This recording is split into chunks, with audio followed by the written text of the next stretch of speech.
در مورد سم‌زدایی بدن هم میشه یه توضیحاتی بدین که آیا بدن خودش اتومات سم‌زدایی میکنه یا اینکه احتیاج داره که ما یه کار خاصی انجام بدیم که سم‌زدایی بهتر انجام؟ آره خب بدن خودش که اتومات همونطوری که گفتید سم‌زدایی میکنه، خیلی هم قویه دستگاهی که سم‌زدایی میکنه، ولی ما اگه درست نباشه اون سبک زندگیمون و حالا غذاهای فرآوری شده استفاده کنیم یا سبک زندگیمون ناسالم باشه، رژیم ناسالم داشته باشیم، خواب کافی نداشته باشیم و همچنین آب، اگه ما آب کافی به بدنمون نرسونیم باعث میشه که این سم‌زدایی اختلال توش ایجاد بشه و خیلی مهمه که حالا آب کافی به بدنمون برسونیم و همچنین غذامون سالم باشه. خیلی تو سوشال مدیا ما داریم می‌بینیم در مورد یک سری رژیمی صحبت میشه که مثلا یه اسموتی خاصی رو بخوریم برای سم‌زدایی بدن کافیه یا اینکه دایت خاصی داشته باشیم که بدن شما موافق این قضایه هستین؟ چقدر یه دفعه ترند آره دقیقاً. حالا یه سری رژیم‌ها هستش که برای پاکسازی کمک میکنه ولی هیچ رژیمی وجود نداره که سم‌زدایی مستقیما انجام بده و کمبود آبه که باعث این میشه که جذب سموم بیشتر بشه توی بدن و حالا با خوردن آب کافی که من به همه افراد پیشنهاد میکنم حداقل 6 لیتر توی روز آب استفاده کنم و این اصلا یه چیز حتمیه توی بدن و باید انجام بدن همه مردم که این سموم راحت‌تر دفع بشه. حالا این آب کیفیتش هم خب مهمه دیگه.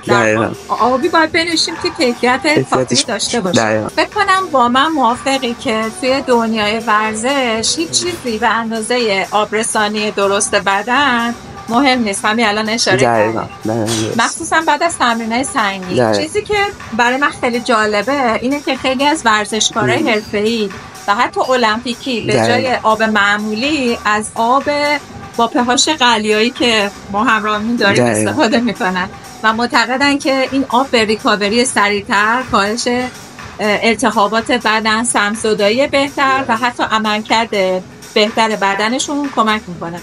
حالا ما میخوایم بدونیم که شما چقدر با این آب با pH قلیایی آشنایی دارین؟ آیا اصلا مصرفش رو برای ورزشکارا یا کلا افراد فعال توصیه میکنین یا نه؟ قبلا استفاده نمی‌کردم ولی از یه جایی به بعد فهمیدم که واقعا چقدر تاثیر میذاره و شروع کردم استفاده کردن، مخصوصا بعد تمریناتم به خاطر آنتی اکسیدانی که وجود داره جذبش خیلی بیشتره. خاطر اینکه مایکروپلاستر هست، یعنی کوشه‌های مولکولیش خیلی ریزه. دقیقاً. همون جذب آب خیلی راحت‌تر میگیره توی بدن.